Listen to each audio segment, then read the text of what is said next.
Okay, so in this video, I'm going to give you a quick run through of how to manage your pricing for your properties. So within Pricelabs, there's various different elements. What I'm going to do quickly is just talk through the customization level of it all. So there's three different levels of customizations. You've got your account level, which is basically every listing on the account. You've got your group level, so you can set up various different groups, i.e. you might have a bunch of properties in one location, or you might have a bunch of properties in one tower, for example. So there's various ways you can set groups up. And then you've got your individual listing level as well. So the way that it works is anything on the listing level will go as a priority.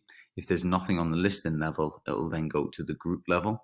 And then if there's nothing on the group level, it'll fall into the account level. So this is the current account level customization that we have. So basically, orphan days, so they will increase the price 120%. So basically, if we have a Monday and Tuesday booked and we have Thursday and Friday booked, that leaves Wednesday.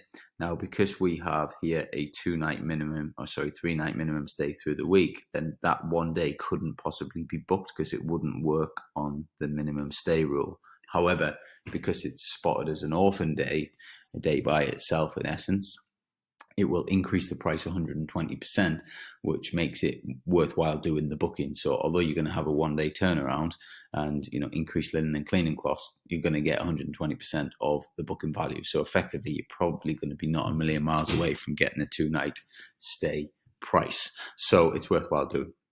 As you can see here, on a Friday and Saturday night, the price goes up 75%. So if you are in an area where you're not affected by weekends, then you will want to go to the listing level or a group level and change that, and then you can adjust it. And then we work on this aggressive occupancy based adjustment. So basically, within 31 to 60 days, if we are less than 10% occupied, it will apply a 15% discount. Within 16 to 30 days of the stay, if we're less than 10% occupied, it will apply a 20% discount. And if we're within 15 days of the stay, if we are less than 10% occupied still, then we will get a 30% discount. And as you can see, it kind of scales, but it also goes the other way as well. So if we are, within 16 to 30 days, for example, and we are 80% occupied, it will actually increase the price by 5%. So this kind of helps us take over and adjust the prices and just keep us in line with what's going on with the properties. I find it a very, very useful tool. In terms of stay restrictions, currently got 3 days through the week and 2 days on the weekend. If you want to run with shorter through the weekdays, then you go into your groups or your listing level and put that customization on. We then have far out bookings. So if anyone wants to book anything outside 30 days, during the week, they've got to book 4 days. And on a weekend, it's 2 days. And then I'm actually going to change that to 3 days, given that we are coming into the summer season soon and, summer holidays and things like that. So we don't want people booking Saturday, Sunday. That might, take out a full week booking. So, seasonal minimum prices don't bother with, and advanced customizations, just Friday and Saturday is the weekday, weekend day as per this customization. So that's where you would get it. That's where the standard format is that everyone falls into as a standard form. To go and do an individual listing, if we just go and choose, so you go to dynamic prices, you go to review prices, and then we get our listings up here. Your platform will obviously just show your properties that you've got, and then you will be able to click here, review prices,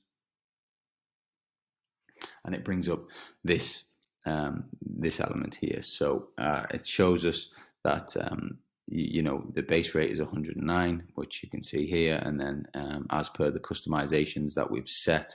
So if we go, let's just hover here.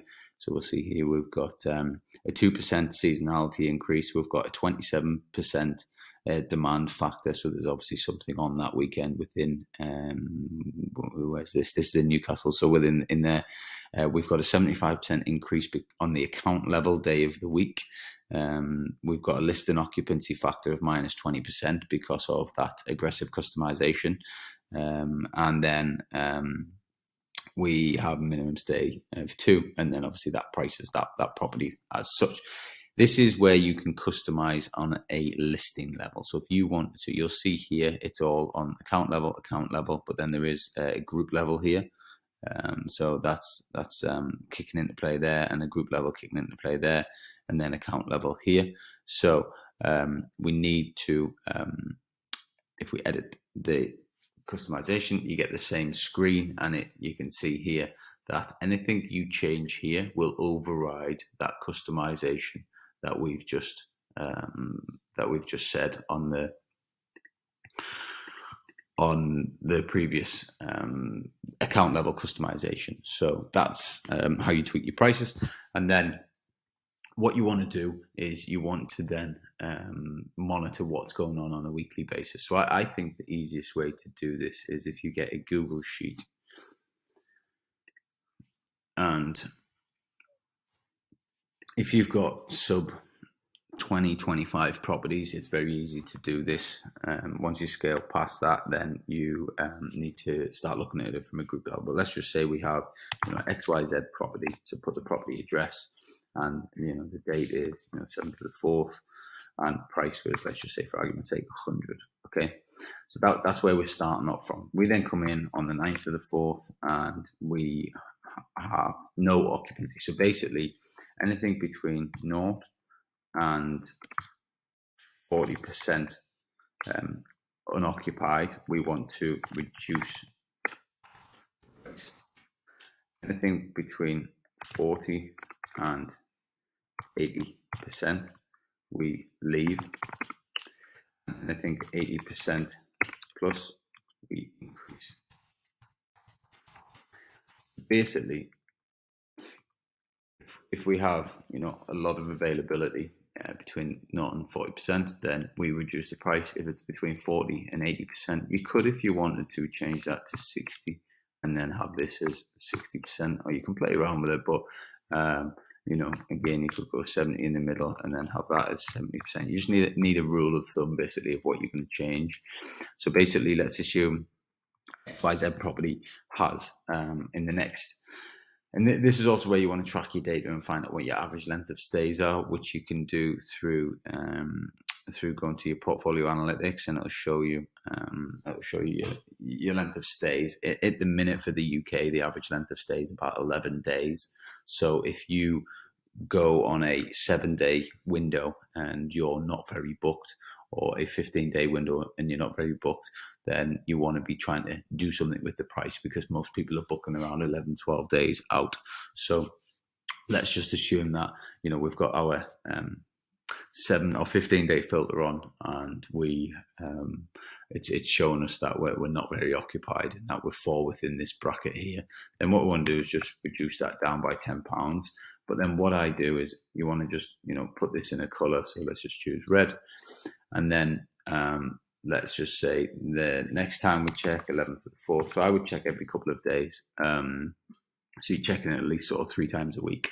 And then we go to this, and it's then fallen into this range. So it's 40 to 70. So we just leave it. So we just put it at 90, and we don't actually put it as a color. And then we go back to, let's say, the 13th to the 4th, and it's fallen back into this range again. So we go down again, and again, we put the color in there.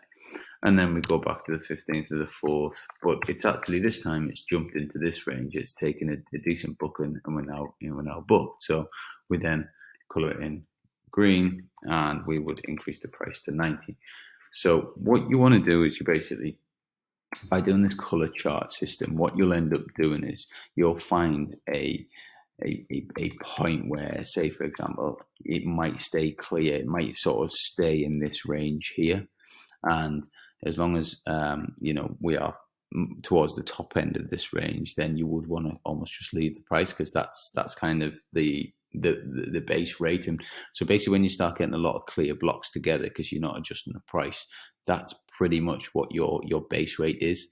and then you can leave it, and then you can allow Pricelabs to kind of take over. So this is just a good little tool to sort of use as you're getting comfortable with the pricing, and it just kind of give you an idea of what's going on with your properties. But ideally, you want to be looking into them, you want to be pricing them regularly, and you want to be sort of tracking them to see what's going on and trying to find that base rate that really works for the property. And when you get it to that price, it tends to trigger a booking. So that's Pricelabs. That's how you use it. Any questions on it, please feel free to give me a shout.